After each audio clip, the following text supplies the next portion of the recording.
Doctor और IAS officer मुदिता शर्मा को परिश्रम आनीगला सफलता।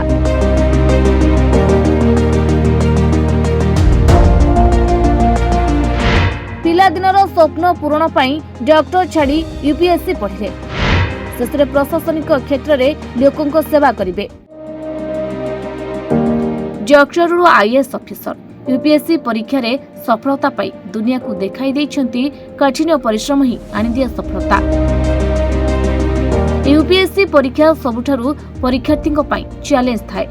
सफलता साउंटिबाकु हेले कठिन परिश्रम करिथांती छात्र छात्री। काहाकू सफलता मिले तो काहाकू डेरी रे सफलता मिले। सेहिभଳି मुदिता Sharma doctor होइछंती IAS officer.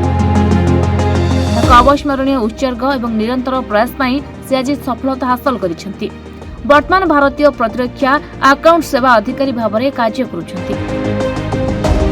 Rajasthan मैट्रास सरकारी विद्यालय शिक्षक झील मुदिता शर्मा यूपीएससी सिविल सर्विस परीक्षा रे 381तम स्थान हासिल करी एक चमत्कार सफलता हासिल करिछंती।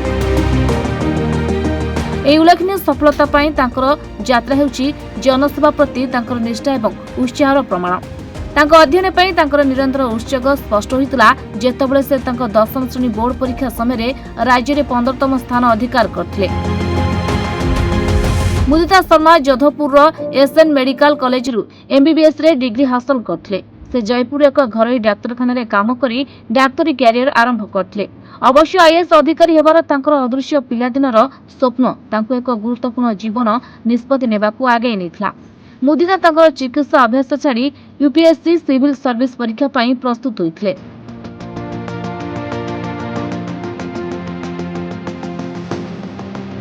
जेतबेले से 2022 मसीह यूपीएससी परीक्षा रे हाजिर होइथिले एवं तांकर प्रथम प्रयास रे 381तम पदवी हासिल करथिले। से तांकर चिकित्सा अभ्यास छाड़ी दिल्लीर यूपीएससी कोचिंग रे जोग दैथिले।